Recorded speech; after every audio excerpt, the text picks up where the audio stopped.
పేట్ Basheerabad police స్టేషన్లో ఒక మహిళ తన కూతురికి గత సంవత్సరం నుండి మల్టిపుల్ టైమ్స్ అత్యాచారం జరిగింది. ఫామ్ హౌస్ల్లో కానీ, బేస్మెంట్లలో కానీ, సర్వీస్ అపార్ట్మెంట్లో కానీ, ఇవన్నీ కూడా కేంద్ర హోంశాఖ సహాయ మంత్రి స్వయాన ఆయన కొడుకే చేసిండు. ఆ తండ్రి దగ్గరికి సంగప్ప అనే ఒక జర్నలిస్టు ఈ కేంద్ర హోంశాఖ సహాయ మంత్రి అనే బండి సంజయ్ గారి దగ్గరికి తీసుకుపోయినరు అని చెప్పి ఆమె కంప్లైంట్లో రాసింది.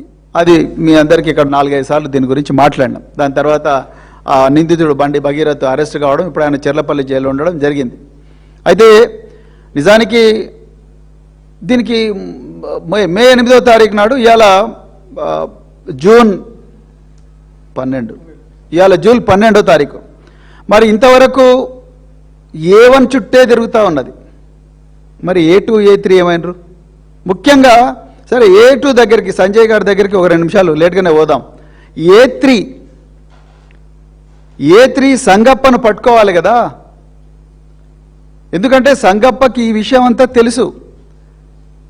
ఆ సంగప్పను పట్టుకొని ఆయన పట్టుకోకపోయినా ఆయనకు నోటీస్ ఇచ్చి, బాబు ఒకసారి నువ్వు పొల్యూషన్కి రా, నీతో మాట్లాడాలని చెప్పి ఆయనకు ఒక క్వశ్చనైర్ తయారు చేసి, ఆయనకు ఒక పాలిగ్రాఫ్ టెస్ట్ అంటే లైట్ డిటెక్టర్ టెస్ట్ పెట్టి, నువ్వు ఇవన్నీ చేసినావా? మరి ఆ అమ్మాయి తన 161 స్టేట్మెంట్లో, తల్లి పోలీస్ కంప్లైంట్లో, తల్లి ప్రెస్కి ఇచ్చిన ప్రెస్ నోట్లో ఇవన్నీ కూడా చాలా క్లియర్గా రాసింది.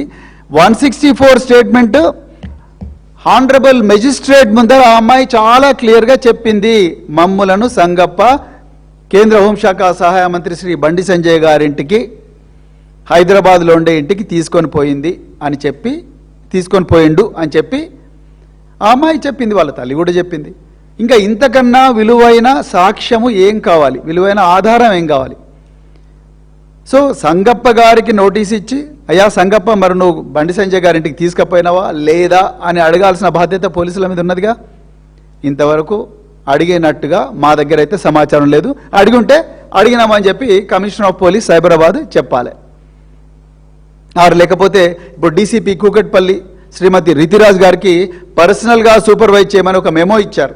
మిగతా అన్ని కేసులనేమో సిట్ వేస్తున్నారు. ఈ పోక్సో కేసులో మాత్రం ఇప్పటి వరకు కూడా సిట్ వేయకుండా మీరు DCP Kukatpally personally monitor the investigation అని చెప్పి ఆ పేట్ బషీరాబాద్ ఇన్స్పెక్టర్ మీదనే వదిలేసిండ్రు ఇవన్నీ కూడా. సో సంగప్ప గారిని విచారించిన తర్వాత నెక్స్ట్ చేయాల్సిన పని ఏమిటి? బండి సంజయ్ గారిని అడగాలి. అయ్యా బండి సంజయ్ గారు, మీ దగ్గరికి అమ్మాయి తల్లి, వాళ్ళ నాన్నగారు, సంగప్ప నలుగురు వచ్చి మీరు కూర్చున్నారా లేదా? మీరు మళ్ళీ ఆ అమ్మాయిని ప్రత్యేకంగా లోపలికి తీసుకుపోయి ఆ అమ్మాయిని బెదిరించిండ్రా లేదా? వాళ్ళ కాల్ డీటెయిల్స్ అవన్నీ తీసుకొని చూడాలి.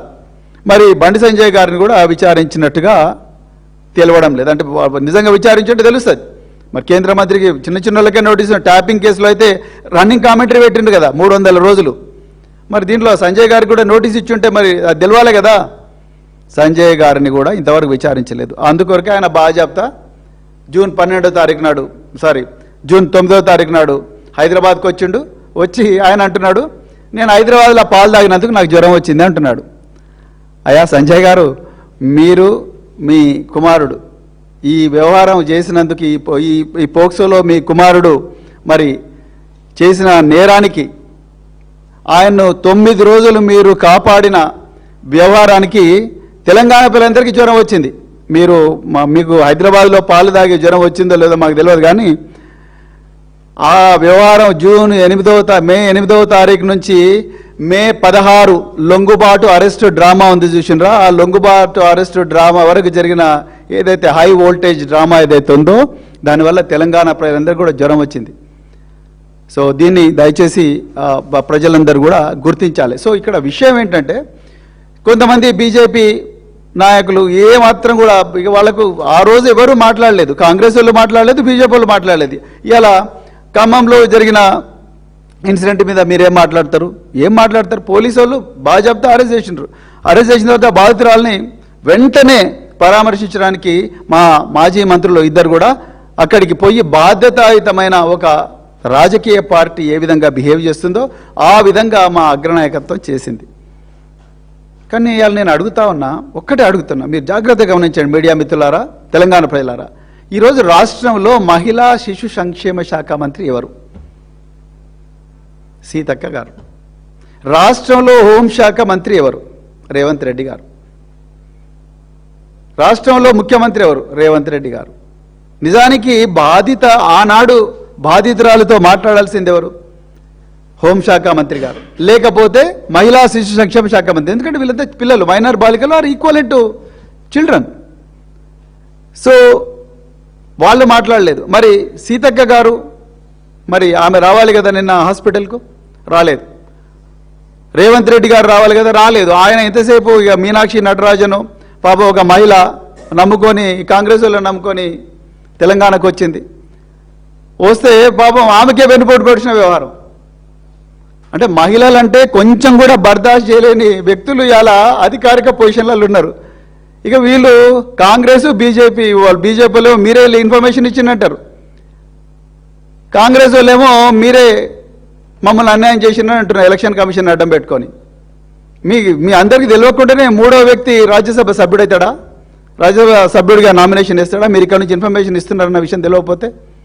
సో ఇవన్నీ వ్యవహారాల తలమునకలైన వెనుపోటు పొడిచే వ్యవహారాల మహిళలను రాజ్యసభ సభ్యులు కాకుండా కుట్రలు పన్నే వ్యవహారాల తలమునకలైన మరి ముఖ్యమంత్రి గారు, ఆయన ఈ రాష్ట్రంలో మైనర్ బాలికల గురించి ఆలోచిస్తారా? మరి సీతక్క గారు అంటేనే మీరందరూ కూడా, మనందరం కూడా రీల్స్ బాగా చేస్తారు అని అంటారు. మరి నేను రిక్వెస్ట్ చేస్తున్న, చేతులు జోడించే సీతక్క గారు, మీరు మహిళా శిశు సంక్షేమ శాఖ మంత్రి, మైనర్ బాలికల అంశం గురించి కూడా ఒక రీల్ చేయండి మేడం, ఒక రీల్ చేయండి. మైనర్ బాలికలు ఏ విధంగా తమను తాము రక్షించుకోవాలి అన్న విషయం మీద ఒక రీల్ చేయండి కదా. అంతే తప్ప ప్రజల గొంతుకగా నిలిచిన బీఆర్ఎస్ పార్టీని, ప్రజల ధన మాన ప్రాణాలకు ఎదురొడ్డి, వాటి కోసం ఎదురొడ్డి పోరాడుతున్న బీఆర్ఎస్ పార్టీ మీద ప్రతిరోజు కూడా కామెంట్లు చేసుకుంటూ కూర్చుంటే ఏమొస్తుంది కాంగ్రెస్ వాళ్ళకు, బీజేపీ వాళ్ళకు? ఒక్కసారి తెలంగాణ ప్రజలందరూ కూడా ఆలోచించాలి. ఇక రెండవ అంశము, ఇది టెక్నికల్ అంశం, చాలా సున్నితమైన అంశం. దయచేసి నేను ఒకవేళ ఏమైనా తప్పు మాడితే క్షమించాలి. మొట్టమొదట ఇది చాలా ఇంపార్టెంట్. ఇది రాజకీయాలకు అతీతంగా చెప్తున్నా, ఇది ఎవరికైనా వర్తిస్తుంది. ఒక తండ్రిగా, ఒక మాజీ పోలీస్ అధికారిగా, అదేవిధంగా ఒక పౌరుడిగా, ఈ పోక్సో కేసులు నేరం జరిగిన తర్వాత వాటి పరిశోధించడం ఎంత ఇంపార్టెంటో, నేరం జరగక ముందు కూడా వాటిని ఆపడం కూడా అంతే ఇంపార్టెంట్. ఇది నా రిక్వెస్ట్ తల్లిదండ్రులకు బీఆర్ఎస్ పార్టీ తరఫున. అదేవిధంగా యంగ్ అడల్ట్స్కు, అంటే జెన్జీ అంటున్నాం కదా ఇప్పుడు మనం, ఆ యంగ్ అడల్ట్స్, తర్వాత 12 సంవత్సరాలు దాటిన బిడ్డలు ఎవరైతే ఉన్నారో, 12, 11, 10 ఆ వయసులో ఉన్న బిడ్డలు, వాళ్ళ తల్లిదండ్రులకు, అదేవిధంగా ఆ బిడ్డలకు మా ప్రత్యేకమైన రిక్వెస్ట్ బీఆర్ఎస్ పార్టీ తరఫున. మొట్టమొదట 99% పాక్సో కేసుల్లో నేరస్తులు ఎవరంటే బాధితులకు తెలిసిన వాళ్ళే.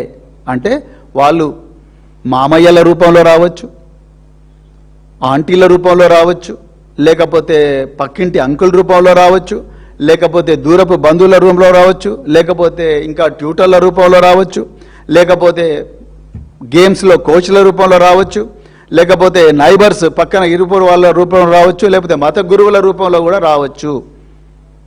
అట్లనే అందరినీ చెడ్డోళ్ళని అంటలేను, కానీ ఒక కన్నేసి ఉంచాలి. పిల్లలను దయచేసి ఒంటరిగా వదలకండి. This is very very important. ఎప్పుడు కూడా వదలకండి. నేను చెప్పాను, ఒక్కసారి దాడి జరిగితే 30 సంవత్సరాలు 40 సంవత్సరాలకు కూడా మర్చిపోలేని పరిస్థితి ఉంటుంది. వాళ్ళు సైకలాజికల్ కథమైపోతారు. ఆ పరిస్థితి రాకూడదంటే పిల్లలను, వాళ్ళు ఎవరితో తిరుగుతున్నారు, వాళ్ళ దగ్గరికి ఎవరెవరు వస్తున్నారు అనేది ఒక కన్నేసి ఉంచాలి. ఈ